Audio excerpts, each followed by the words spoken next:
It's the bag work about of apartment 5B. You're now tuned into the Apartment 5B podcast, where we chop it up about hip-hop, R&B, sports, love and life.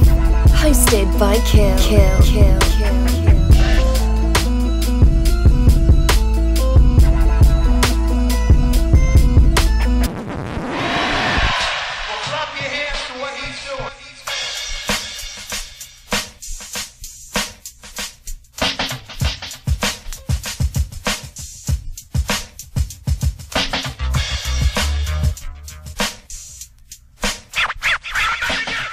What's good? Y'all tuned into Apartment 5B podcast, hosted by your man, I got my squad up in here, effect with me today. I got my brother, JR. What's poppin', JR? What's going on? What's up? Man, everything is everything, man. I got two guests with me tonight, man. You know what I mean? I appreciate their time. I understand cats got families, cats got things to do. But two of my peoples I met through Twitter. You know what I mean? We've been chopping it up back and forth. Same way I met JR. Same way I met almost everybody who comes on this podcast is through Twitter. You know what I mean? Yep. So just like-minded people just linking up. So I got my man Vern out of ATL. What's going on, Vern? Hootie hoo! What's going on, buddy? Yo, just glad to have you on the joint with me today, man. So much better to politic face to face than just always 40 characters. You know what I mean? So good looking for yourself. And I got my man Tone with me tonight. What's going on, fam? Everything love, baby. That's what it is.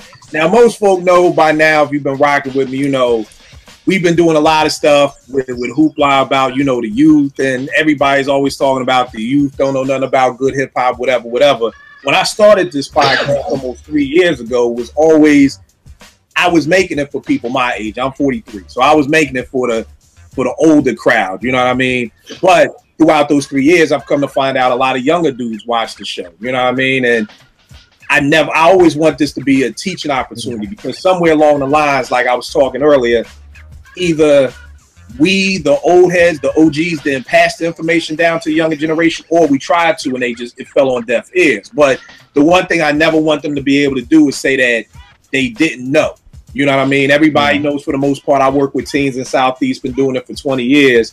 And I always tell them, growing up, I didn't know a lot of nothing. So a lot of mistakes I made was strictly out of ignorance. You know what I mean? But I'm always telling them, like, I'm telling you this, so you can't ever say nobody told you. You know what I mean? So today we're doing a show just breaking down the 80s, a decade that a lot of folk don't even know nothing about. Okay? So we're going to be breaking down our top 3 hip-hop albums from the 80s. We're going to be breaking down our top R&B albums from the 80s. And just for, a little asterisk on the side, our top 3 movies from the 80s. They don't have to be music related, but just movies that we love, because I felt like, especially towards the tail end of the 80s and definitely into the mid 90s, a lot of the movies we had were just as important as hip hop was.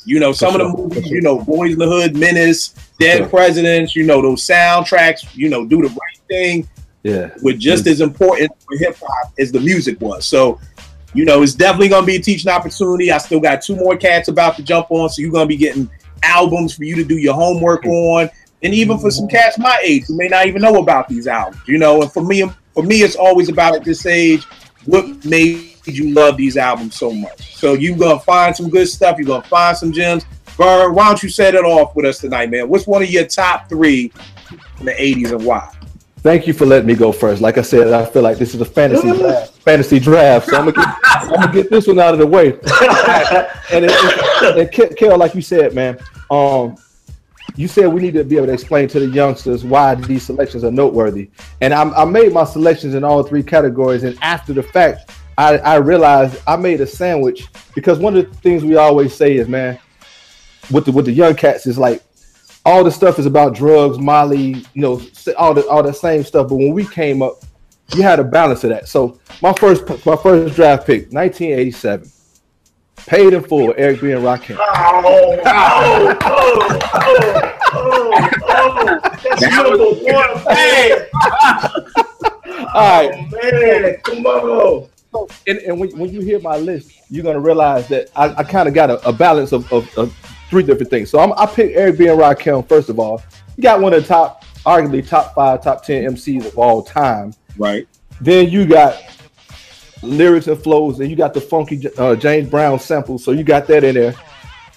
And so for me, with them, you got some up top cats, because I was down in Atlanta at the time. So you got these up top cats kicking us on game for New York that we didn't even know, not necessarily real blatant, but Eric with his slick flows, and then Rakim with his slick flows, and then Eric B with that street. Because if you look at the back of that album cover, a lot of people might not know, but there was some killers, there was some bad boys on the back of that album cover. So that gave me that. So Paid in Full, some of the most quotable lyrics of all time. I take 7 MCs, put them in a line. I ain't no joker. Used to let the mic smoke. You thought I was a donut. You tried to glaze me. So they represented that up top for me, but also they had party jams. So you got knowledge of self, you got flows, and you got party. I ain't no joke. My melody. I know you got soul, move the crowd, Paid in Full, Eric B as president. Top pick. Well, not first pick. I ain't gonna say top, but my first pick. All right, no doubt. I got my man Jason with us tonight. What's going on, fam? What's going on, brother? How y'all doing, fellas? What's good? What up, Jay? Player? All right. Good, everything good. And the funny thing about the Rakim joint, and for cats who the funniest thing about this, I bought this album in 1987. I was staying in Brooklyn.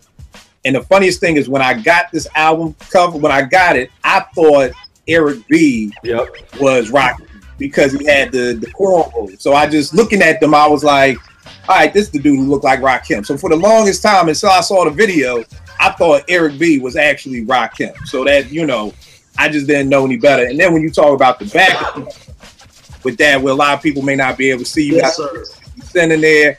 And the funniest thing about the back of this cover is when I was staying in Brooklyn, I would look at this and write down everything I wanted to go back to Philly so I could have for school the next year. Of course, I couldn't afford none of this stuff, but it made the summer that much doper just to, sit there and watch them joints. But yeah, very, very dope album. Definitely one of the best albums ever made. Paid in Full. Got my man Vague with me. What's up, Vague? What's up, fellas? What's up, Vague? What up? Vague, we might as well just go down the line. Vague, you just jumped on. What's one of your top hip hop albums from the 80s and why? Paid in Full. Oh man, Vern messed everybody up. Yeah, I think. I think it's somewhat of a no-brainer, but just the fact that Rakim changed the way people rhyme with his style, and it was so unique.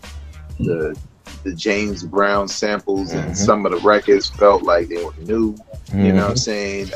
It was just a perfect storm, and I think on that album, maybe 1 or 2 records that I don't really care for. Right. But it was a testament to the time, man. I remember when them joints was out, being at the block parties back in BK around that time, man.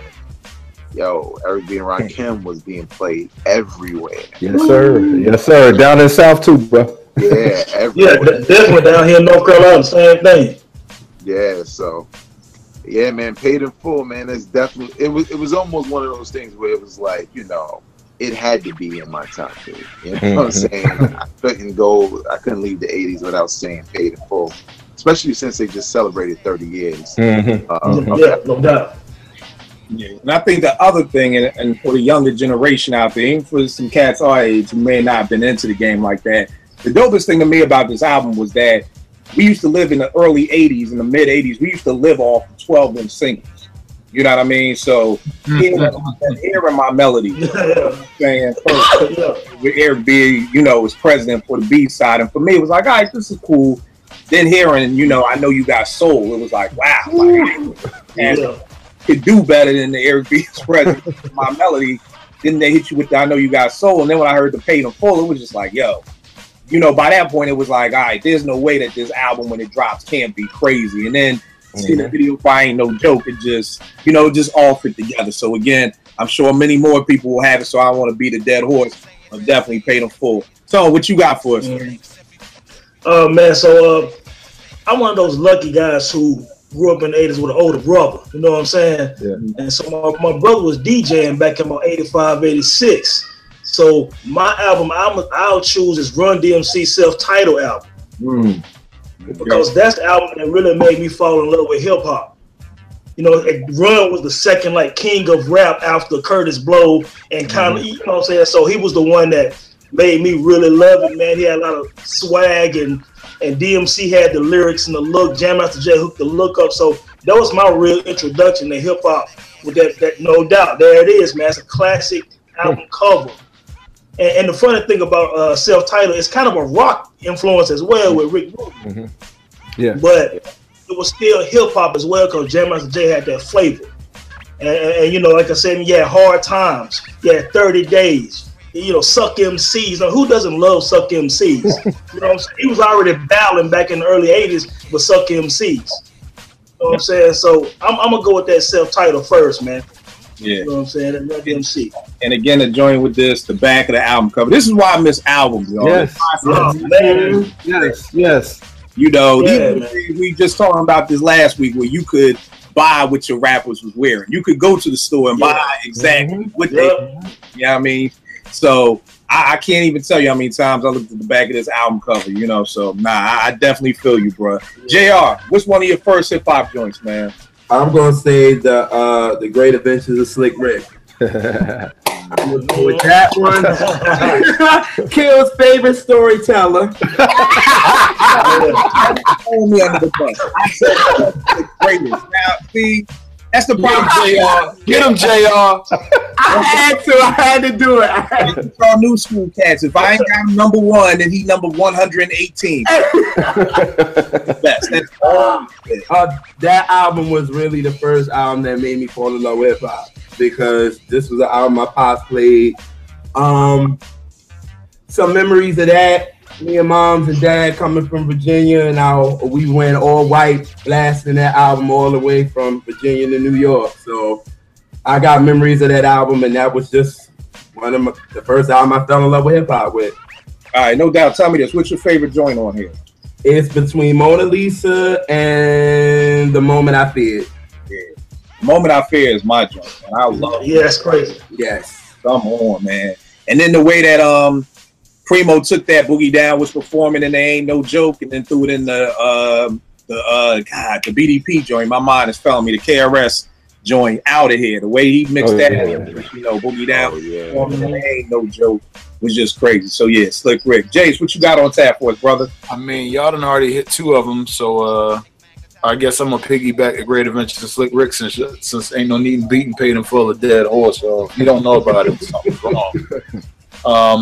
One of my favorite joints off of there was actually, this is going to be crazy, but was Treat Him Like a Prostitute. I knew you was going to say that. Oh, for real? Yeah. I mean, JR, come on. The Wire in there, who knew everything about crack cocaine by the time. Yeah, you right. I forgot. Of course, he was going to be Treat Him Like a Prostitute. That was one of my joints. That whole album was dope, though, man. I thought. Big up to Slick Rick.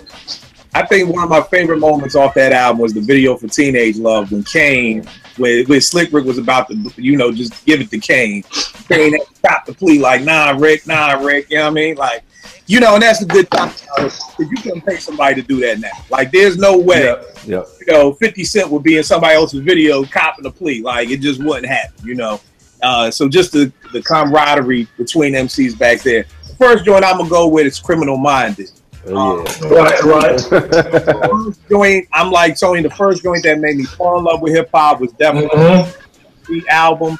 But Criminal Minded, if there was something that had to put the solidification or solidify it, it was this. You know, again, I tell everybody I spent every summer in Brooklyn, New York.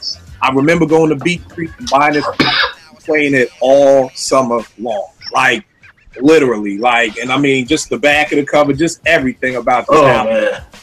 I just love, you know, Superho was crazy. I mean, Bridges Over, South Bronx. I mean, I literally love every song on here. If I had to pick a favorite, I mean, it may sound bug, but the remix for the P is Free. I love that joint, man. You know, but you can't go wrong with anything. I mean, these dudes made battle rap to me what it is, because the Bridge Is Over, in my personal opinion, is like the song that just, I mean, it not only took out Shan, I felt like it took out a whole borough. Like I felt like nobody could come out of Queens for a hot minute there for a minute, you know. So I mean, even Nas had to acknowledge the bridge is over. He was like, man, that's hot. I mean, it's hard not to. It's hard not to. And again, I always big this book up. If y'all have never read it, it's called Check the Technique or Rakim Told Me by Brian Coleman. They give you the liner notes of how Criminal Minded was made. It's a huge chapter for Criminal Minded. And to just hear the stories of how this album was made and how the songs were made is bananas. So definitely, if y'all don't have that book, check it out. Brian Coleman, Check the Technique. All right, Vern, what you got up for your next joint? Round 2. All right. Okay, so like I said, I made a sandwich. So you got the Street Cats. 1988. Carlton Rittenhour, better known to the world as Chuck D. It Takes a Nation of Millions. That's my second draft pick. And I'm gonna go with that because of the fact, like I said, I'm coming into my own. I'm what, 10th, 11th grade. I'm learning about Joan Chesimard and you know, different people that I've never heard. They don't teach this stuff in school. So that made me go start doing some research. And it's funny, I was listening to the album yesterday. As many bangers as it had some questionable songs on there. But I mean, let's just run down the list. And I think the other thing about it, we talk about, like, you know, I ain't gonna even name some of these cats' names, but it's like it's just one lane in hip hop right now. Public Enemy was a perfect counterbalance to an NWA and a 2 Live Crew. I mean, because we partied and we did all that stuff, but then we wanted to learn about ourselves and have some pride in ourselves. I went to Public Enemy. So I would say that's why I pick It Takes a Nation of Millions to hold us down. I mean, It Takes a Nation of Millions. Yeah, and it's crazy with that joint, just like you said, it had me learning knowledge of self. You know, I read Malcolm X's speech. Yeah, all because of Chuck D. You know, I remember being in 11th grade. They used to call me Kill X in high school because I was so like militant. You know what I mean? Like, I remember being my black history teacher and winning the debate. You know what I mean? So I didn't take school serious at all, but it was like I took that class serious just based off the fact that Chuck, and I've told this story a million times. One of the main reasons I never sold drugs was because of Chuck D. You know, I felt like wouldn't be out here selling drugs or whatever. So, you know, yeah, definitely. Hey, let me jump in on what you just said. You didn't sell drugs because Chuck D. Now what we hear? Right. Exactly. Molly Percocet. Come on, man. Right. You're 100% true, and it's like you said, it's just where hip hop has gone to. You know what I mean? Vague, what's your next joint, bro? My next joint is Big Daddy Kane, Long Live the King. Yeah. He was like an idol back then, you know what I'm saying, coming out of Brooklyn. But Long Live the King, Raw Remix, Set It Off, Bug Tip, Ain't No Half Stepping, of course. Just rhyming with Biz. You know what I'm saying? It was like you mentioned before, you know, with rappers back then having like the 12-inch rocking for like a year or so, or for singles, you know, he was already ranked real high as far as MCs go. So then when he finally came out with an album and it had all these joints on there, and you know, the videos, like the Ain't No Half Stepping video, I think we talked about that before. Kane was just cool, man, and he could dance. You know what I'm saying? Like total package. You know what I'm saying? He could spit. He could dance he could dance just as good as his dancers. You didn't really see that much. You know what I'm saying? Like dudes had dancers in their group because that was a part of the entertainment. But Kane would take a break from spitting to dance with him, and he can hang with him. You know what I'm saying? But yeah, and he wasn't no sucker either. Yeah, and he was no sucker, but I got some stories, but Kill don't want me to. Nah, I don't want none of Vegas. Let me explain this to y'all, brother. Whenever Vegas got a story, it's never positive. Dreams of Big Daddy Kane status alive. So, Veg, we gotta give you your own segment, man. Where you that's funny. Perceptions of hip hop. Yeah, but yeah, like, you know, and plus the simple fact that as big as Rakim was with Paid in Full and everything he did, it was kind of like when Kane came around, it was like, yo, I think he might be right here with Rakim, because he was like a good counterpart to Rakim's style. You know what I'm saying? Where Rakim kind of changed the way people rhyme. Kane didn't really rhyme like Rakim, but he was had more wordplay than Rakim. You know what I'm saying? That's why a lot of people will remind him with Jay-Z. Jay-Z's like an extension of Kane with how he would do, you know, the wordplay and all that. But yeah, man, Kane, Long Live the Kane debut album. On the album cover, got the broads feeding them apples and grapes, man. It's classic. Yeah, can't never go wrong with no Big Daddy Kane, man. And if cats don't know, I'm always a bookworm. I'm always gonna promote books on here. No Half Stepping, the story of Latin Quarters. You know what I'm saying? Very dope book. Latin Quarters was one of the most hip hop clubs in New York City in the 80s. Great story in here, how Scoob and Scrap became Kane's dancers. So, you know, if you're ever in the mood for some good stories about New York hip hop, check out No Half Stepping. Written by my man Claude Paradise Gray from X Clan. Yeah. Very dope book. Very dope book. Tone, what you got up next, fam? All right, so check it, man. I know you had Criminal Minded, but I'm gonna go another step and say my second album is By All Means Necessary, man. I felt like KRS went to another level lyrically. After Scott LaRock, I think he even went up another level with the production. You know what I'm saying? So you had My Philosophy. You had Illegal Business is my favorite joint on the album. You know what I'm saying? That's no question. That's that Malcolm X pose, baby.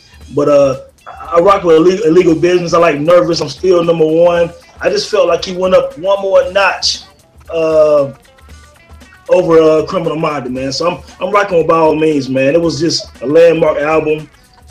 He at the time he was battling Rakim and Kane for that supremacy. You know what I'm saying? Along with Slick Rick and G-Rap, of course, whatever. But I feel like he took the mantle at that point.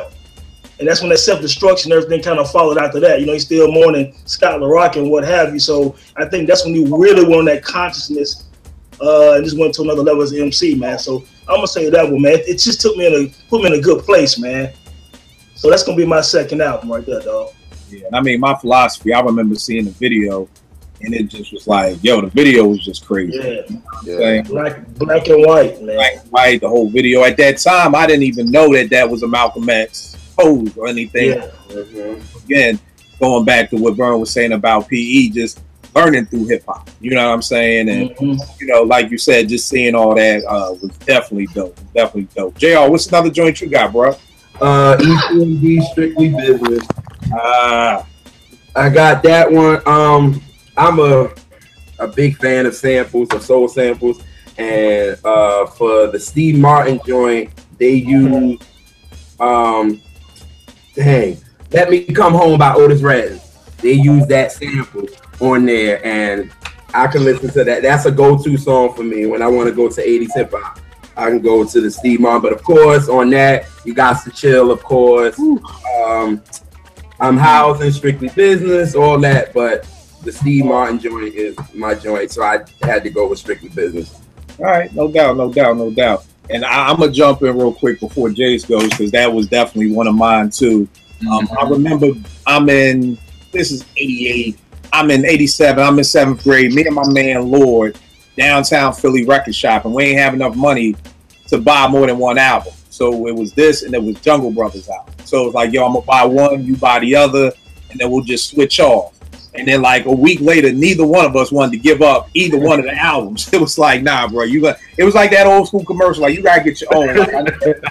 But you gonna have to go buy your own, because he wasn't trying to give up, you know, straight out the jungle, and I definitely wasn't trying to give this up. Again, for the youngsters out there, it was those 12-inch singles. Like It's My Thing was already burning up the radio. Yeah. Before, you know, your customer was already on the radio before that. You know? So just with those two, and then It's My Thing was burning up the radio, you know, and then by the time you heard Strictly Business, it was like, wow. You know what I mean? Like, damn, man, y'all. And then you hear, like you said, I'm housing, and You Guys to Chill. I remember seeing a video for You Guys to Chill and just trying to emulate every dance move that was going on in that video. It was just crazy. And I mean, I love, probably my favorite joint is probably, it may be Your Customer. I love Jane, too. I love Jane, that. Yes.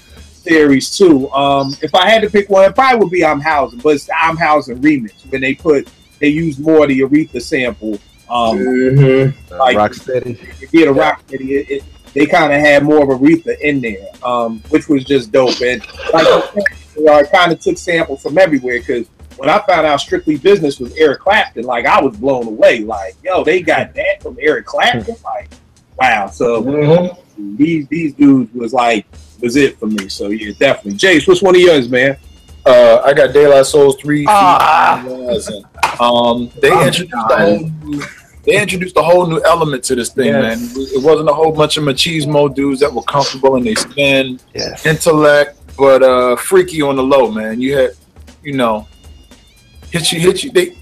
They would fly under the radar intellectually. Excuse me, they would fly over people's heads a lot of times with some of the stuff they would say. But if you really listen closely to the lyric, well, maybe not. People here, but listen to the lyrics and what they're talking about, man. They were saying some stuff off this album indirectly. What was it? Jennifer Taught Me. Yes, sir. What was another one? Potholes in My Lawn. Say No Go. Plug Tuning. Buddy. How can you forget Buddy? And of course they joined Me, Myself, and I. Yeah. 3 High was dope.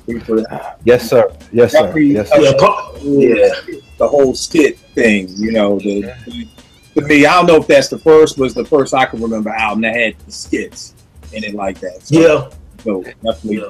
What's the last one for hip hop, bro? All right, since you took my De La, I'm about to steal somebody's thunder. No one can do it better. DOC. West Coast lyrical beast on top of Dre's beats. What? And I think that's one of the greatest tragedies in hip hop. Because I believe if DOC had not gotten in the accident, he would have been Snoop, you name it, he would have been that cat off of Dre's list. I mean, man, that album, the albums that I'm naming, I listen to these albums on the regular. I mean, I think he was the precursor to Kendrick, even, from the West Coast. Funky enough, I mean, the sample from The Silver's Misdemeanor was killing, mind-blowing, Lemmy and Ib, Let the Bass Go, the DOC and the Doctor, the formulas. I mean, it was just crazy, man, to hear somebody from the West Coast, I guess, with that flow, with the lyrics, and then with Dre's beat. So I got to put DOC, No One Can Do It Better, man. Because that album still stands up right now. And it's crazy you say that because the show we did last week with JR and Graf and Jace, I was saying that's one of the biggest tragedies. And it's like how ironic this accident, and they repaired everything except his voice. You know what I mean? And I was saying, could have been a whole different perspective on. I think if DOC would have, been able to still continue to rhyme. I mean, I don't know where it could go, but definitely I think it would have been a nice battle between him and Cube. Because I definitely think when Cube left, they would have been like, okay, Cube can't no Vaseline, go get him. You know what I mean? And I know we all love Cube, but I think sometimes we forget just how nasty DOC could have been. I think DOC might have got him. I think DOC would have definitely been in more people's top 10s or top. He would have been a tier artist as far as lyricism, especially coming out the West Coast, but just in hip hop in general. So I agree with you 100% on that, Vern. Definitely one of the most horrible tragedies that we could have had. So I feel you. Babe, what you got for your last joint, bro? Originally I had Public Enemy down. It Takes the Nation of Millions, but just to it's so much that came out in the 80s, I could just pick something else. So I'm gonna say NWA, Straight Outta Compton. There's so many reasons why, you know what I'm saying? I remember the first time I heard them, I was a younger cat because I believe this came out when, like 88 or something, around that time. 88. Some of 88, the album came out. But I remember the first time I heard them, I had never even fathomed the fact that rappers could curse like that on record. It just never really dawned on me because we didn't typically hear that.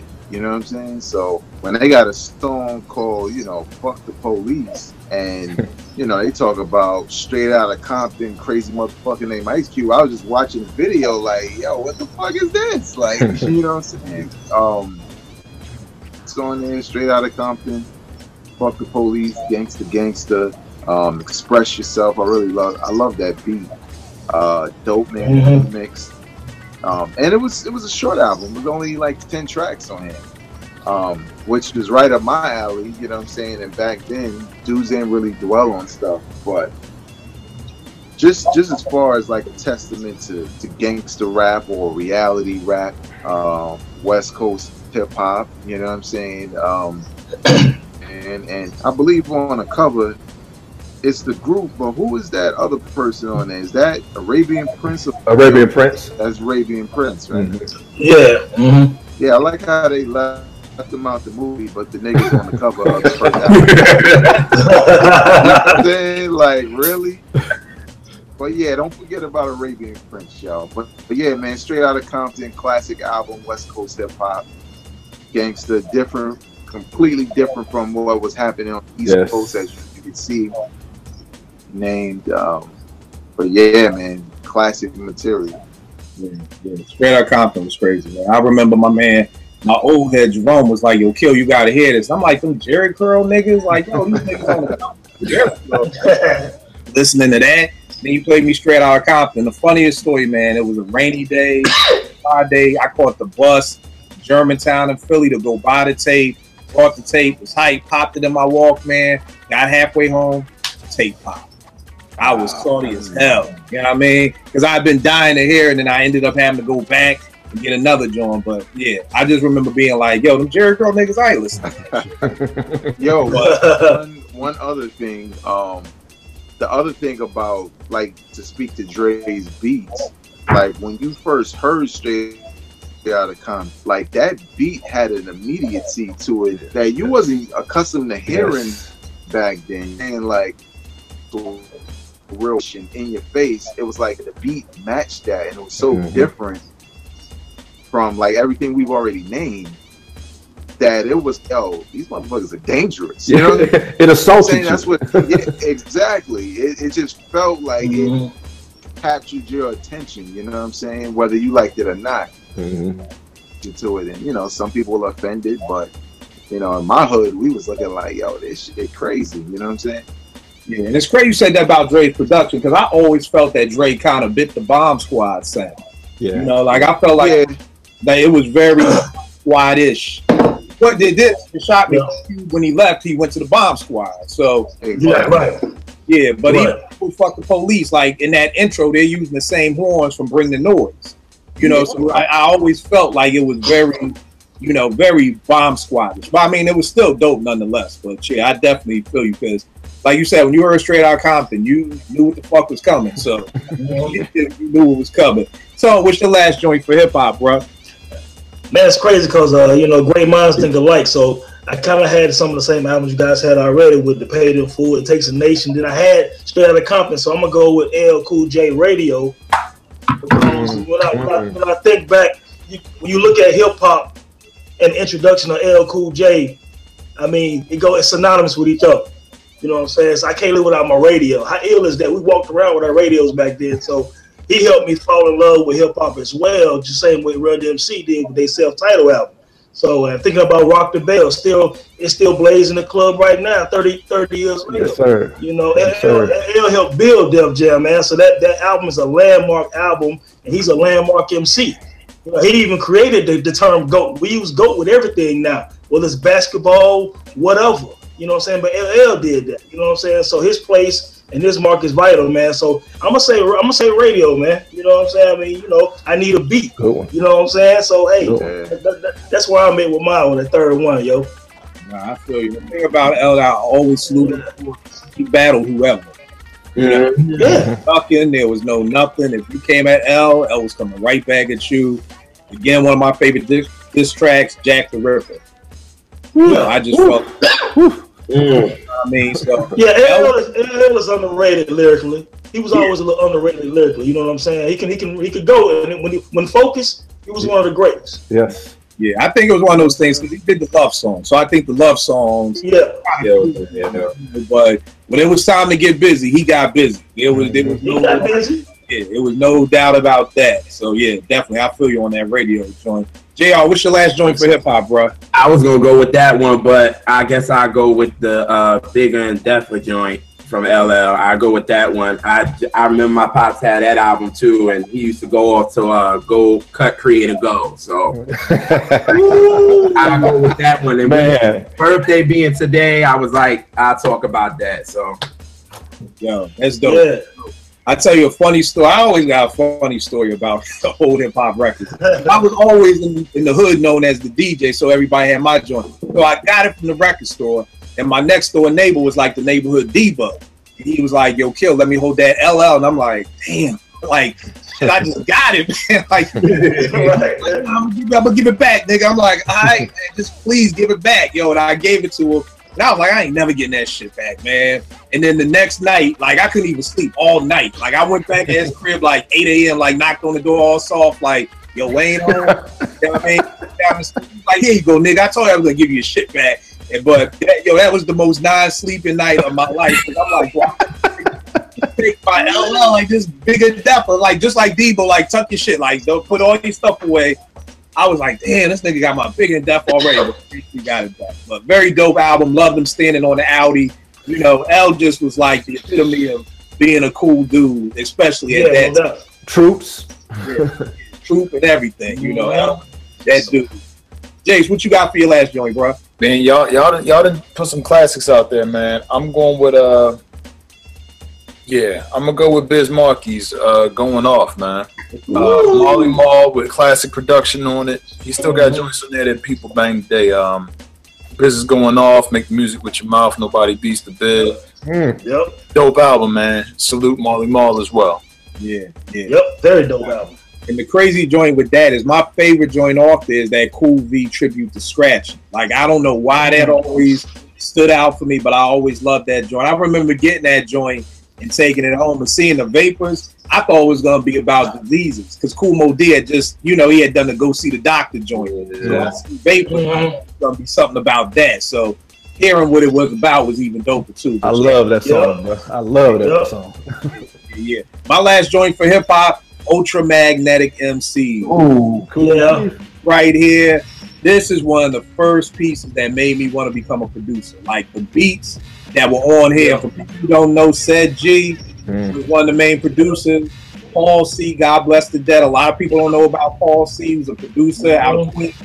White dude, was doing stuff for Super Rud, Organized Confusion, Ultra Mag, everybody. Large Professor, that was his mentor. That's why Large Professor's production company is called Paul C Productions.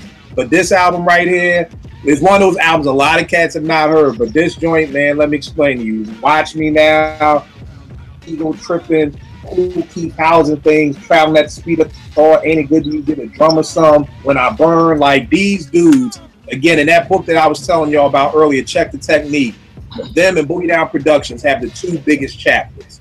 So that's a testament to how dope this album was. They said that Said G was the only nigga in the Bronx with an SP12.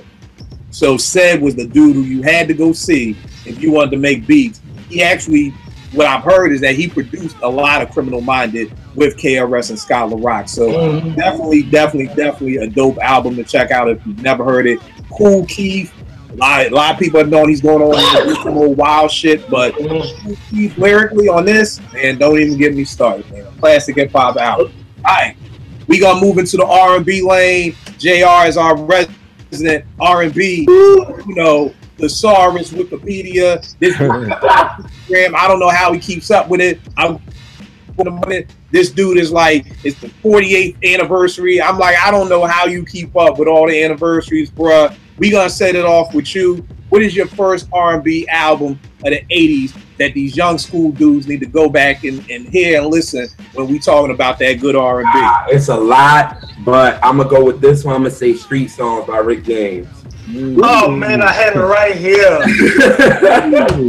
I'm gonna go with that one. That album kind of changed music, period, because it was like we were coming out of the disco era. We were going into a whole new thing, and he made, he had, the new wave in there. He had the funk. He had just everything about that album was just, and And then it was so street. It was hood. Like, you know, the hood can connect to it. You know, you got a song and he's talking about pass me the J. Like, pass the J. Like, who, you know what I'm saying? Like, who does that? And then the technique that Motown did was kind of like what everybody is doing now when they make you want to go buy the album, when they would put the single out on the radio, but they wouldn't release it as a single. So you had to go buy the album. Because they was like, nah, this album is doing all right. We want people to still buy it. It was on about the 4th single by then when they brought out Fire and Desire. And it was like, all right, we ain't going to bring it out as a single. We going to play it on the radio and people going to go buy it. So, I mean, that was the technique to make your album still do good when the album was out already like a year and a half by then. So, for anything, I would say anybody to go back and listen to the street songs out. That joint is just classic from beginning to end. So, what would you say your favorite song on here? My favorite, I would have to say Ghetto Life. Yeah. Yep. Ghetto Life. All right. No doubt. Can't never go wrong with Slick Rick. I mean, Slick Rick James. Be your favorite storyteller. That's right. Messed up the name, man. Jace, what you got for your first R&B joint? My first one, for me, this is proof that it's quality, not quantity. This album only had 8 songs. Luther Vandross is The Night I Fell in Love, man. Oh, man, come on, bro. Yeah, man. Bro, good, they let us first, Jay. Nobody was gonna pick this joint, man. JR, I'm sitting here surprised. JR ain't go with that first, man. You can't go wrong with Luther. I had that on the list, but I was like, I'm gonna try to go with something maybe nobody ain't gonna talk about, so I went with that. If you're between the ages of 25 and 15 and you listen, you might want to thank your parents or your parents' parents for your conception. Luther made a lot of babies. This album, like I said, man, only 8 songs. Till My Baby Comes Home, The Night I Fell in Love, If Only for One Night, Wait for Love, man. And I remember, man, never mind. It might get too personal. No, I remember my parents. To this day, man, my parents been married 38 years, man. I remember my father singing this to my mother intoxicated at pool parties, man. We kids, I'm like, man, this is what it's all about, man. This is proof that love. This album is inspirational for people who are looking for love, man. This make a man want to be in love. This type of feeling, this type of energy from this album, man. God bless the dead, Luther Vandross, man. We need you. We miss you. Yeah, man. It's funny. This joint, and again, definitely one of mine. Man, my favorite joint was Other Side of the World, man. Yeah. Other Side of the World, man. You know, because that just, I've known it for quite some time, but the thought of love never passed my mind. It seemed to be on the other side of the world. Like, just the whole concept was just like, yeah. So, definitely, very, very dope album. Now, I ain't think nobody else was going to pick it, but I guess I was wrong. Luther, The Night I Fell in Love, man. Dope album. A quick question for y'all, because we had this show, and JR may remember where I'm going with this. Creeping. Was that about cheating? Oh, God. No, not seriously, JR. What did T say? T said it wasn't about creeping. I don't think so. What did y'all? I always thought creeping was about cheating. But am I the only one who got that? I think I had a different connotation later on. So what do you think it originated at? Okay, yeah. Man, I don't know. I never even thought about it. Nope, you're right. All right, but Jace, you didn't think it was about cheating. I never read that deep into it. I mean, even with a title like Yeah, it was funny because we had done another show and my homegirl Tia was like, it was a love song, and I'm like, creeping a love song? Like, I don't know. I always thought it was about creeping, you know. So, but maybe it's just my mind. Yeah, you got that TOC in your head. Yeah, it's just my mind. That time was about cheating. Vern, which one of your R&B joints, man? All right, talking about succinct, I got 2, but I'm gonna pick this one. 8 songs, 38 minutes. Anita Baker's Rapture, bro. I knew it. Man, I got it right here, man. Come on, player. Oh my God. I knew it. This is it right here, man. One of the most succinct yet thorough albums of all time, bro. I mean, you start off with Sweet Love, and I got a perfect song list, and Caught Up in the Rapture is on the perfect song list. Oh, I mean, everything about it is perfect. It's not like Stronger Than Pride is on that list. 8 songs, 7 of them were jams, bro. Come on. Anita Baker. Yeah. And it's crazy because I think about record execs told her she should go get another job or something. Yep. He did. This is one of those albums that my parents played. I grew up around my uncles and stuff and my aunt, so I kind of was an old soul. So I'm 86. I was 14 years old, bumping Anita Baker. Man, this album is just the bomb, man. I'm speechless. Yeah. I mean, shit, that's one of mine. I mean, yo, just the way Sweet Love. I can do the drum intro by itself. I'll be playing that, bringing that back, just the whole drum intro. And I mean, like you said, Sweet Love, You Bring Me Joy, Caught Up in the Rapture, Been So Long, Mystery, No One in the World, Same Old Love. 1 through 7 is untouchable. You know, like I don't know if this is the best top 7 I've ever heard. It quite possibly. I mean, I got to do some research now because this. I mean, just looking at that 1 through 7, I mean that thing is perfect, man. So yeah, Youngin, get up on your Anita, man. Get up on your Anita. 86. Which one's yours, bro? I had Anita Baker down for Rapture, but you know, for the sake of variety, I'll go with classic soundtrack, classic movie, Purple Rain, Prince and the Revolution. Of course, that movie, you know what I'm saying? But it was another case of somebody being in the zone. Only 9 tracks. Ones I love that record. Yeah, Darling and Nikki, When Doves Cry. You know what I'm saying? You, of course, Purple Rain. Even Let's Go Crazy, you know what I'm saying? It's just such a sign of the times for back then of Prince being at a certain height in his career, you know what I'm saying, having this movie. And to this day, man, when you watch it, I can imagine like a young cat watching that and thinking that shit was cool, even though they weren't there, because of how, like, look how they dress. Like, you know what I'm saying? Look how dudes are just mad confident. They dress like, bro. Like, you know what I'm saying? Cool as hell. You know? So these young dudes should really be able to relate to it. Yeah, well, maybe. I don't know, with rompers and shit on. But like the nigga had the back bike and shit, like a Batman bicycle and shit on a motorcycle. This nigga said a Batman bicycle. Like you want a like or some shit. But yeah, man, like, you know, not only watched the movie to death, which is also a classic from the 80s, but just the fact that the soundtrack can stand on its own, even without the visuals of the movie and knowing all the stuff that was going on. And like, I knew of Prince back then, but this movie, this soundtrack was when I was like, yo, I really like Prince, like, as a singer, because I was a big Michael Jackson dude, you know what I'm saying? But then I saw why people would always be like, yo, Prince or Michael Jackson, because I was like, yeah, Prince is kind of a bad man in his own right. But yeah, man, Rain soundtrack, Prince and the Revolution. What? No doubt. You can never go wrong with no Prince. Never with that. Tony, what you got? Oh, man, I got to dig in the crates, man, because I had Purple Rain, I had Street Songs, and I had Anita Baker Rapture. So I'm going to dig in the crates a little bit. I'm gonna look at this Bobby Brown Don't Be Cruel, man, because it made me feel good when I heard it, player. You know what I'm saying? Like, every track on here could have been a single, and damn, there was a single. You know what I'm saying? Don't Be Cruel, My Prerogative, Ronin, Rock With You, every little step. Come on, man. I'm gonna roll with that one, man. It was just Bobby really breaking out, man, becoming a superstar. The crazy thing I just found out, I didn't know this back then. I didn't know at one point he started touring with New Edition. Him and Ali Shoot was opening up.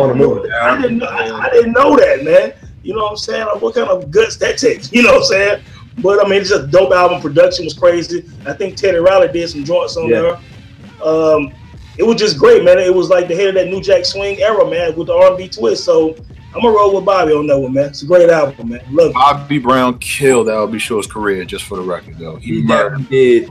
Yeah, man. Went in for him, man. And he killed light skinned dudes as well. 1988 in general was Murderer's Row. I ain't gonna say all the albums that came out until we finished, but good gracious. Yeah, that was an amazing year. Yeah, another thing like Tone was saying just about the tour thing is just even being in I think 8th grade when all these things dropped, just seeing how record labels work. Because if you remember, you know, they had the Roni on tour, this shit. Sorry, You're Not My Kind of Girl that was on tour, and I want to say Rescue Me, but I'll be sure. So as a kid or as a teenager, you can see this is what you're missing, you know, if you're not going to this tour. You know what I mean? So too, man, this joint, the Dance You Know It, the remix album of with the, because my favorite joint was I didn't really like Rock With You, the original, but when I seen the video version, yes, sir. That sold me on Rock With You, because I loved Roni, you know, especially with the full shorty up. And the green shirt. Exactly. But yeah, when I heard the remix to Rock With You, I was like, that's it right there. That's it. Yeah. These were the eras of the remix. You know what I mean? A very good song and make it a great song, you know. So, JR, what's up number 2 for you, bro? I'm gonna go with Keith Sweat making. I gotta go with that. That is an album that's close to my heart. My mom and dad played that album out to death. Oh man, and that is actually, you gotta give it. That's like the first New Jack Swing album for real. Like Bobby, he went and his album sold more, but you got to give it to Keith Sweat because that album kind of opened the lane for everybody. You know what I mean? Because I'm like, everything about the album is just perfect. Like everything from 1 to 8, I love the whole thing. So Keith Sweat, Make It Last Forever, hands down. You ever heard a R&B song with that much knock? Right. Crazy. Very dope album. Jace, what you got for your number 2? 1984, Sade's Diamond Life. Woo! Yeah, man. This album, man. If you Dope Feel album, man, she'll either make you want to be in love or be suicidal / depressed, man. But this album to me is classic, man. My favorite song on the album is actually on the Best of Sade. Well, there's 2 of them actually. It's Your Love Is King, but then Cherry Pop. I love Cherry Pop. One of them, that's it. I love the eat pop, but the song itself is dope as well, man. Yeah, that's dope. And it's funny, I'm gonna stay right in your lane with you. I got Sade, Promise. You know what I'm saying? I think one of the dopest songs ever is It a Crime? About 6 minutes of just beautiful music, Sweetest Taboo, War of the Hearts. My favorite joint sleeper that most people don't pay attention to, but it's called You're Not the Man. That's a sleeper, man. That's a sleeper on the album, yo. And it's funny, my homegirl Maya used to always say you can tell the real feeling. Not saying there's nothing wrong with picking the singles, but when people really know them album cuts. Yes. Really fan, and You're Not the Man. Trust me, if you ain't a fan of Sade, you don't know what the hell I'm talking about.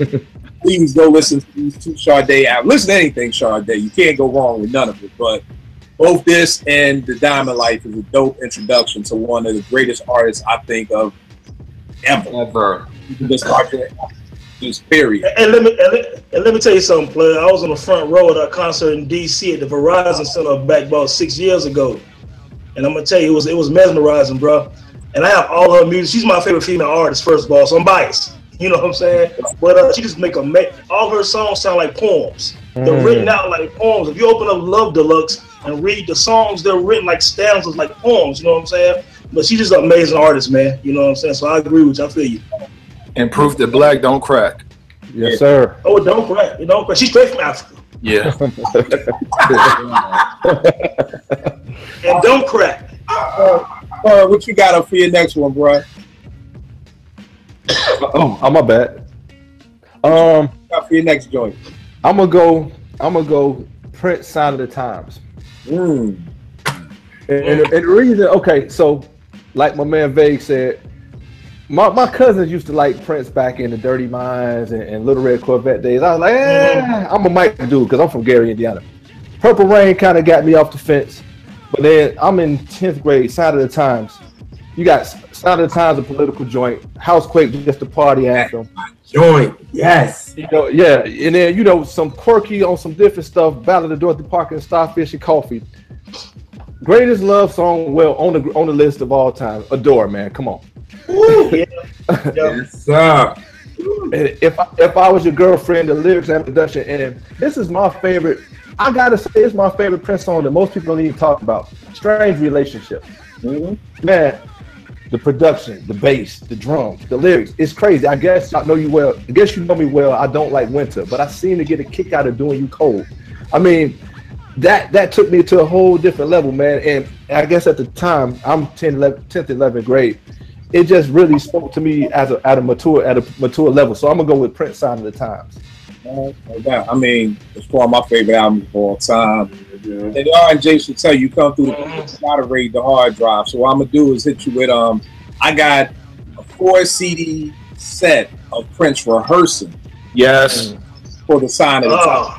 Amazing. Yeah. That's crazy. I haven't seen that. You get to hear all the mistakes, you get to hear all the takes and all that stuff. So when I'm done with this, I'll definitely zip file it over to both of y'all. You in, so Bet. I hit you with that? Beg, did I ever hit you with that joint? Nah. Oh, I hit you with that too, man. Definitely something for everybody. It's a beautiful thing, man. It's funny. The funniest thing about Prince is when he passed, it made me like open up my hard drive. JR and James will tell you, they've been over here all the time, man. I don't get nothing. I'm like, you can hear it all day long, but you know, once Prince died, it was like, man, let this music go. Like, what am I supporting all the music for? You know what I mean? So I definitely hit y'all with those. Definitely incredible people. Got up next, man. I will be doing a disservice to myself if I did not mention Michael Jackson. Yeah. Another album that only had 9 records on it, but damn near all of them smash it in one way or another, from Wanna Be Starting Something to Billie Jean to Human Nature, PYT, The Lady in My Life. I always used to say this like on Strictly Hip Hop when I was making a point about rappers and content and things of that nature. Fucking Michael Jackson made a record about fucking monsters. A record about fucking ghouls and goblins. Which sounds like some corny shit if somebody explains it to you, right? But when you look how he killed the video, how innovative the video was. I remember when my mom's bought the tape of the video, but it came with the making of the video. And you know, I got to see all the choreography and the makeup and all of that. And then when you watch the video, it was just like, this is just some shit that's never happened before, you know what I'm saying? And it's a song about fucking ghouls and goblins and shit. Like, you never seen zombies. Look at this nigga video. He got zombies and shit dancing their ass off. And we, as kids, we were scared. You know what I'm saying? We looking at that shit like, oh shit, this shit crazy. And Michael Jackson was scarier than the motherfucker in that video. But yeah, man, just like, and look, he had another record about fucking gang violence, but it was like not really a very dangerous looking gang. You know what I'm saying? I mean, like, this is the thing. This is how you know he was the best, right? Because I would say this shit all the time with Strictly Hip Hop. I'm like, all right, he got one song that's about monsters. He got another one that's about gangs, but yeah. Then you got another one about some baby mama shit. You know what I'm saying? But the whole time, you know, that we loving these records and shit. Plus, he got another one. He fight with a nigga over a chick, basically, with Paul McCartney. Baby Be Mine, not the girl is mine. Yeah. But that's what I mean, man. It was like what he created, especially on his album with the help of the producers. When you look at the content, you know, if somebody just read that shit off to you, you'd be like, what the fuck kind of album is this? Like, this is the R&B? Yep. You know what I'm saying? But I just knew how to make that shit sound like it was just golden. It didn't matter what the content was. So, yeah, man. Undeniable classic of the 80s. I didn't realize it came out in 1982. 82, yes, sir. Yeah. Yeah, but yeah, Michael Jackson, Thriller, man, classic. Shout out to Rod Temperton. Rod Temperton never gets to do what he deserves, man. Yeah, no doubt. He passed away, right? Yeah. Yeah, he was great, man. Yeah. What you got up next? Man, bro, like I said, man, y'all stole my other ones, man. But I'm gonna go left field since we on the Jacksons, man. That Janet Jackson Rhythm Nation, man. I'm gonna tell you something. Yeah. The way that album was, man, look. The way that album was put together was amazing. I mean, the stuff that you see Beyonce and everybody doing now, Janet did this 25 years ago. Talk about it. You know what I'm saying? Then, and look, this is me looking at the track listing, man. She got the Rhythm Nation where she dancing. Then you got Miss You Much. You got Love Will Never Do Without You. You got All Right. You got Escapade, Lonely, Come Back to Me. I mean, the storytelling, man, the love in the album, man, the production, the videos, the tour. I mean, this is a monumental album from Janet Jackson, man. One of the greatest ever, real talk. I mean, I love everything about the album, even the interludes, man. It's a great piece of work. Heavy D jumped on that joint with her. You better believe it. The Escapade video was. Yeah, I'll tell you. I like it a lot. It's an All Right video, I mean. Yeah. Yo, I love that song. Someday Is Tonight because I hate it. I always loved Janet, but then I hate it. Like that messed up so much. Yeah. You know, because it was like, nah, you know what I mean? Let's wait. I'm like, and when the Someday Is Tonight came out, I was like, finally. It is tonight. Let's go. But look, man, that Come Back to Me video, man, damn to bring a tear on your eye, player. You're right there. You want your girl back. You see that video? You want your girl back, dog. Think about that 3 in a row. You had Come Back to Me, Lonely, and then Someday Is Tonight, back to back. Jimmy Jam and them put their foot in those 3 tracks, man. They did, man. They did. Ended the album perfectly. Yes. Yes, sir. They are over there acting like he damn. Right. Because then you got the B. Then you got the B-sides and the unreleased, like Skin Game and You Need Me and all that.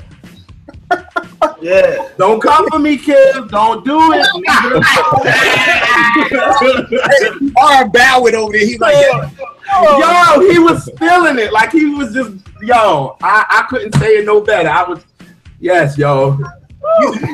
They wasn't even here for a good minute with you, man. So I'm not coming for you. I'm just saying, like, you was about to.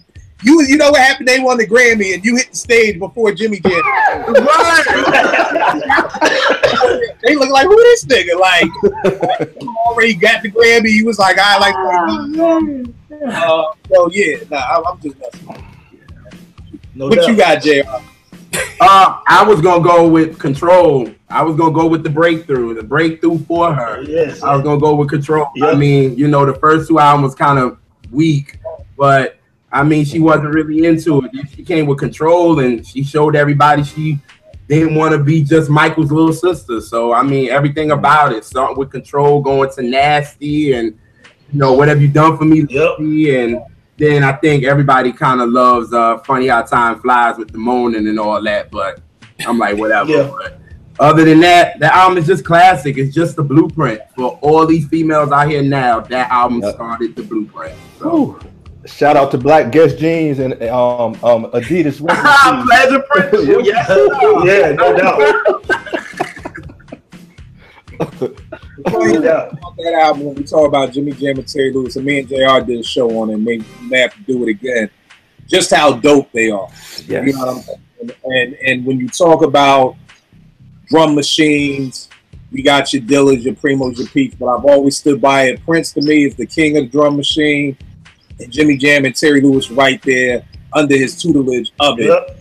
When you listen to those drums bang on Control like that, you know what I mean? And keeping in mind, like, this was a new thing. And, you know, like, programming drums was My mom's is a jazz musician, so trust me, I was there when her and my uncle, who's a bass player, got a drum machine, and it was like, yo, we don't need a drummer no more. Like, this was a whole new thing. So we ain't talking about no SP12 in the 80s. We talking about the chord drum machines in 82 and 83. And Prince and Jimmy Jam and Terry Lewis were, you listen to the drum programming on Ballad of Dorothy Parker with them drum rolls. Yes, Lord.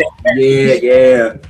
Oh, yeah. So, again, it is what it is. Jace, what you got for your next joint, B? This is number 3, isn't it? Yeah, number 3. Yeah, man. So for me, I couldn't mention Michael, I couldn't mention Prince, and I can't mention Stevie for anybody else who can, because those are 3 artists I think that just transcend any era, dope in their own mind, right? My last one is actually from left field, and I thank my mother for this, for opening my eyes to all artistry, man. It's actually Hall & Oates, Private Eyes. Oh yeah, man, I got it right here, dog. It was on the honorable mention, yes, sir. Man, I thought Hall & Oates, dynamic duo, man. Mano a mano. I can't go for that. You play that at a cookout now, people rocking to that, man. Come on. That drum and that bass line to it, man, it's dope, man. Yeah. You got me sitting in my head right now. So you said what? I said you got me sitting here humming that. I can't go fail in my head right now. They like sample if they no go. Yeah, bass line, it's a rap, man. Yeah. Rap. Yeah, those dudes are still amazing, man. I'm here in North Carolina, so I saw them live at Greensboro Coliseum a couple of years ago, man. I tell you, Daryl Hall still sound like it's 1985, dog. Yeah. They sound amazing, and both of them cats can play multiple instruments. And I didn't really know that until I saw them live, man. But they're amazing, dude. I mean, they're a great group. You know what I'm saying? Yes, sir. Yes. Yeah. I forgot the TV channel it comes on, but Daryl had a show. I forgot it was like where he would just invite. Yes. Daryl's house was Daryl's house, in his basement. Yeah. CeeLo down there before too. Yeah, which is just dope to see. Just to have different people come in and just it's amazing. It's incredible. Who the dopest artist, ever. It's funny, definitely. Because I posted something about Bobby Caldwell the other day, and so many people hit me up like, Bobby Caldwell was white? Like you didn't know? Yeah, to this day, people still don't know about Bobby Caldwell. I mean, we know about Hall & Oates, but with Bobby Caldwell, really all he really, not to say I'm not belittling his catalog, but on a big market, most people only know what you want to do for love. Right. And then people kind of got a little bit more into it when Dilla sampled them, for Open Your Eyes for the Calm joint, But yeah, a lot of people still don't know that. Bobby Caldwell is like, is what it is. Vern, what's your last joint, bro? Last one, staying in the Jimmy Jam and Terry Lewis vein. New Edition was cool with me before. I got tired of seeing all the girls having their pictures in their locker and stuff. But when that Indie Heartbreak joint came out, I was like, yeah, they talking to me right now, man. This album grew up with me, man. It spoke to me my junior and senior year in high school. It was a perfect marriage of artist and producer. I mean, it's like Jimmy Jam and Terry Lewis are great producers because they don't try to make the artists come to them. They come to the artists. That's right. And make us, make songs for them, man. So, if it isn't love, the choreography, You're Not My Kind of Girl is the greatest curve song of all time. I mean, they didn't cuss them out. They said, it's not your looks. You're very pretty. It's not your style. The way you dress, it's not the way that you carry yourself. You're just not my kind of girl. I'm not trying to put you down. So I got to go with that. I mean, my daughter is 19. I never thought about it like that. I never thought about it. But Let me lift you up before I drop the ball. My daughter is 19, and she already said, Dad, at my wedding, I'm dancing to Can You Stand the Rain. And I got to tell y'all, man, when that movie came out this year, bro, it was perfect, man. The New Edition is our Temptations, and we really got to understand. It's beautiful that all of them are still alive and they were able to get their roses while they still living. On that BET Awards, man, to see the originals, the bigs, and the littles on the stage at the same time, I ain't gonna lie, bro. I cried a little thug tear, man, because it was just beautiful. and what the great thing about that movie is you got us 40-year-old heads, then you got the 19-year-olds, then I'm seeing videos on YouTube and stuff with little 4-year and 5-year-old kids doing all the dance moves, man. And that's how the Temptations were to us. We knew about Motown. We knew about the Four Tops and all that stuff. And that's what New Edition is. And that Indie Heartbreak album took on popcorn stuff to a more mature sound, man. So I got to go with Indie Heartbreak. And like I said, 88 was a stupid year. Indie Heartbreak, I'll Be Sure in Effect Mode, and Bobby Brown Don't Be Cruel in the same year. Man. Yeah, that's crazy. That's right. No doubt, no doubt. And the funny thing you say about that with the little kids, I think that was the dopest thing for me about the movie, because again, my little kids was talking about, Mr. Kill, can you play some New Edition? Can you play Candy Girl? Can you play this? And I was shocked. Yeah. You know what I mean? That they wouldn't even want to hear them joints, you know, and they knew the words, they knew the choreography, they knew everything. So I definitely agree with you. Just, you know, because normally by now, as long as New Edition's been out, at least two of them should have been dead by now. Right. And I'm not saying that in a negative way. I'm just saying most times somebody has died from an overdose. Somebody, you know, you seldomly will see a group still have all those members. Still, what's that, 80, 90, 30 years later? You know what I mean? That you still have all the members who are alive. I mean, Bob is Bob. Yeah. But you know, still got all the members. You know, Bob always been Bob. So, yeah. So, Vague, what you got for your last one, bro? One more thing about New Edition. Like, the thing with them that I always found crazy, but in a good way, is like even before the movie on BET, when they would decide to do a tour, that shit would be packed. Yeah. Like it was back in the 80s. That always amazed me, and I think that's why, you know, they've lasted so long, because a lot of R&B groups, especially soul groups from back in the days, they get downgraded to, you know, gyms, halls and shit. They all be on the same card. Fucking New Edition, it'd be a New Edition concert. Yes, sir. Yep. Fan base has kind of kept them alive, and the movie just really, you know, heightened that. I have a group that people tend to forget about sometimes, unless it's an old school mix. The album came out in 1983. It's the Ball in a Special Way. Good one. Yeah, another album. It had like 9 tracks on it. But if they have a greatest hits, it got to be this fucking album. You know what I'm saying? Like when you run down the list, especially if you haven't seen it in a while, you look like, okay, Stay With Me, Time Will Reveal, Love Me in a Special Way, you know what I'm saying? A Dream, like all this shit is on the same album. And you know, even though I used to be in my hater bag with El DeBarge, like acting like Mike, nigga. You know what I'm saying? I still loved it, you know what I'm saying? I still felt like it was a dope album. It still wasn't even like an album I had back then. Obviously, you know, I was much younger.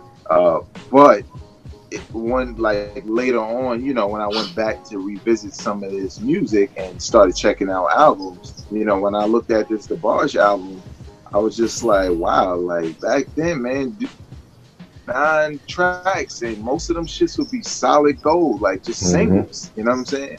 That are timeless records. So yeah, man, DeBarge in a Special Way out of 1983. Yes, sir. No doubt. JR, you got a last one, or you done with your 3? Oh, I mean, the one I was thinking about off the top was Straight from the Heart from Patrice Rushen. Yeah. I mean, I guess everybody kind of go to Forget Me Nots and You Remind Me, but people forget about Breakout, Where's the Love, I Was Tired to Be Alone, All We Need. Like that album is dope, like from beginning to end. So that's a classic album for me, still a go-to album for me. So all right, no doubt. Real quick, y'all, we're gonna go through just a little extra treat for cats. We gave y'all the music, but then also along with the 80s, we had some great movies. I mean, we gave you the music. Now it's time for the movies. Dave, what are your 3 top favorite movies from the 80s? My 3 top favorite movies from the 80s. Well, one is a cartoon, Transformers the movie. I'll never forget going through that in the movies. Transformers the movie, watching Optimus die, man, I cried. I straight up cried, yo. I ain't going front. That Goonies, I thought. Was it? You got a crew of like what? 7, 8 kids in a damn cave. They find a treasure to save my man's mom's crib, and they come across a fucking alien.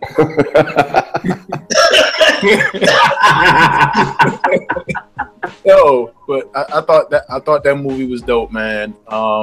And last year, I'm a Star Wars fanatic. Return of the Jedi. It's not my favorite one, but it was the last one from the original 3. Actually, you can't go wrong. Well, the first one was in 70. The first one was in 77. The second one, I think, was in 81, and the last one was in 84. I remember going to see Return of the Jedi, and this is why I remember going to see Return of the Jedi in the movie in 1984. I fell asleep when they were after they killed. I remember this. I was 5. I had just turned 5. Jabba the Hutt just died. They rescued Luke and Han Solo out in the desert, and then when I wake up, Luke and just chopped off Darth Vader's arm at the end. Like, hold up, what the fuck happened? I ain't saying it to my parents said I got mad. I'm saying that's when I wake up and my parents like, no, we're not gonna go see the movie again. You gotta wait till it come out on HBO. I'm like, damn. Those my 3, man. All right, that's hilarious. All right, no doubt, man. My 3, real simple. One of my greatest movies of all time, Beat Street. Yeah. One of the things that made me fall in love with hip hop. I can quote this movie to you right now. If I watch it with my daughter, it's literally like I can play every role in the movie. I know every dance step. I know everything about this entire movie. This is it. I know for other cats it may have been Wild Style, but Beat Street is the one that made me fall. This was the visual to everything I loved about Run DMC's debut album. Question, Kill, real quick before you keep going. Yes, sir. When you came, when Beat Street came out, where you were at, did people kind of frown upon it, man? Not at all. Like, I didn't hear that until like later on in life when people were like, well, they kind of thought it was fake. Or yeah. They didn't like. Is that what you talking about? Like stuff like that? Yeah. That happened around where I was. Yeah. Because I felt the same way. Because everybody like breaking. Yeah. Because I don't know, like, you know, with the dances and all that, it just felt a little bit more authentic. Whereas Beat Street probably felt a little funny because it was kind of like, you know, some white actors were in the lead and stuff like that. You know, if you're in the hood and everybody in park jams, there's not many white dudes around, at least not in my hood. You know what I'm saying? So, but yeah, you know what I'm saying? Movie and all of that. But who are the white people in Beat Street though?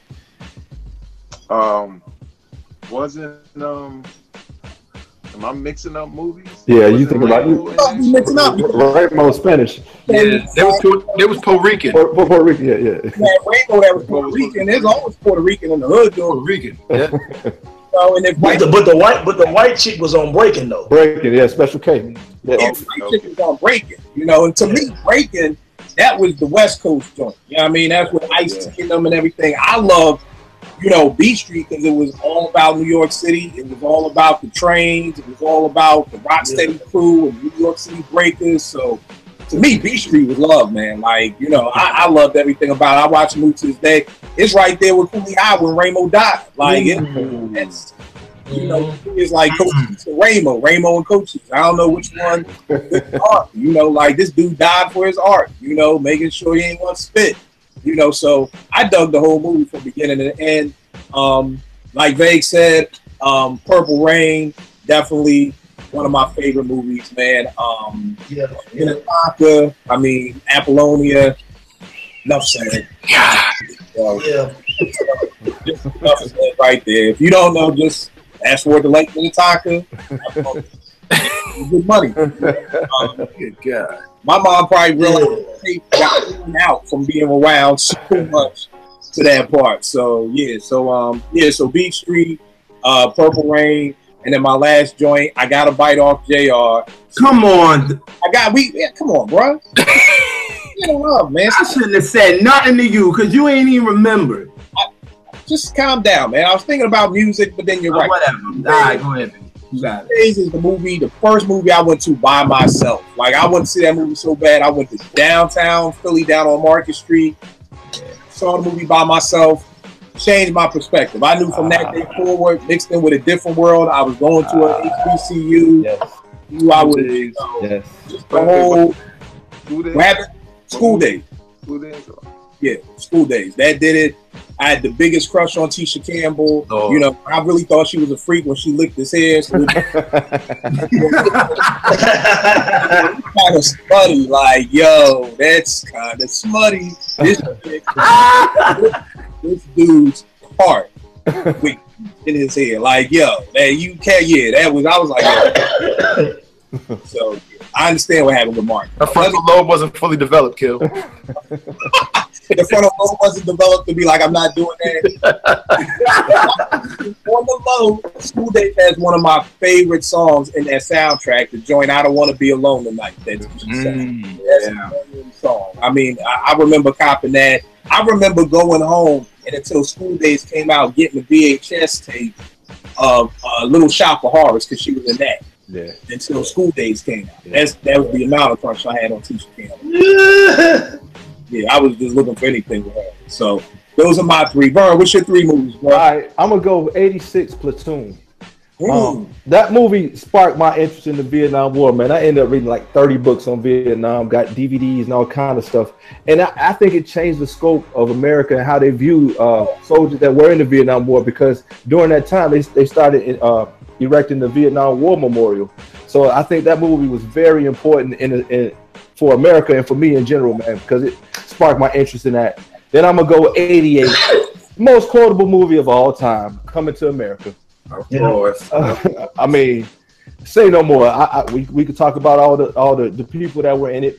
We could talk about, you know, the lines and all that kind of stuff. And then I'm gonna go with School Days as well, because at the time, Spike Lee, we had never seen a black man, you know, kind of running Hollywood like he was, man. He was brash and he kind of depicted things the way we saw him. In the movie, you got the legend Ossie Davis and Fishburne, Giancarlo Esposito, Bill Nunn, Tisha Branford, Kadeem Hardison. And like you said, between that and A Different World, I wanted to go to college. I mean, I'm in Atlanta. So, you know, going down to the AU Center, seeing the fraternities and the sororities stepping, the homecoming, all that stuff, man. And it's something that really resonated with me. And I didn't realize it till I got in college. Everybody knows some half pints. I got a bunch of friends that's Greek.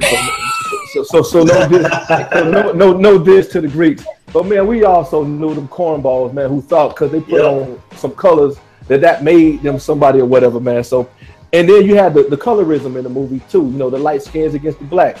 You got the locals against the college kids. You know, that conflict. You see that a lot down in the AU Center before they tore down all the projects, man. And then my goodness, you know, the soundtrack. Phyllis Hyman had the joint B1, and then I love the song on there. Stevie Wonder's background singer, Keith John, "You Can Only Be You." So I got to say the full scope. School Days is on my list, man. No doubt. Veg, what's your three, bro? All right, these three movies are the movies that, you know, I own them, but if they're on TV, it's kind of one of those things where you just stop and watch it like you never seen this shit before. One being Back to the Future. Even though I kind of like the first one and the second one, the second one a little bit more. But I could watch that a million times. I'm into sci-fi like that, you know what I'm saying? Especially time travel. And about quoting Beat Street. That shit come on in my house, my kids gotta leave the living room because I'm gonna say every motherfucking word in the movie. The other one, it's almost like a tradition to watch Scarface. I swear every time it's on, I can watch it. It never gets old. It never gets old. You know what I'm saying? Because it's just one of those perfect dramas, crime dramas, perfect acting by, you know, who doesn't get a lot of credit. Because when you can play, what was he, a Cuban dude? Where was Cuban. He played Cuban, right? Italian. Yeah, he done play Cuban. He done play Puerto Rican. He pulls it off. You know what I'm saying? But yeah, man, classic movie. You don't even realize how long it is. You know what I'm saying? Dope movie, and you know, just like Jay said, I'm a big Star Wars fan, and my favorite Star Wars movie came out in 1980. Right? Not just because of special effects and iconic status, but just even the story, the whole I Am Your Father situation. You know what I'm saying? Like, and I think I think I saw that in the movies, and I was just as young, so like even the movie experience is murky. I just remember like Darth Vader, you know, cutting off Luke's hand, saying "I'm your father." And I must have just woke up because I was just looking like, "What the fuck?" Like, you know what I'm saying? Everybody else been watching. I'm looking like, "Hey, wait, what the fuck I missed? Like, how is that his fault? I thought he was that." But yeah, man, I got one honorable mention only because I tried to be in the movie so bad. I tried to be in the video for Fight the Power. So do the right. It filmed literally around the corner from my block. The minute I knew that shit, you know, oh well, the movie is Do the Right Thing. I mean, not Do the Right. Yeah, just Do the Right Thing. Mm-hmm. The minute I knew that it was being filmed right around the corner, I was on the set every day. And I'm not talking about, like, you know how they got the police barriers outside of where, you know, everybody who's watching can stay and then they're filming wherever they're filming. Like, I would be under the police barrier on the set. Even to the point where, like, I met Martin Lawrence before he was Martin Wheelan. But the actor that played Radio Raheem, he noticed me, like, being there, like, every day. To the point where he went to Spike like, yo, we should put him in a movie. Yeah, every day you can put him in as an extra, and you know, Spike was fucking hating, he ain't say shit.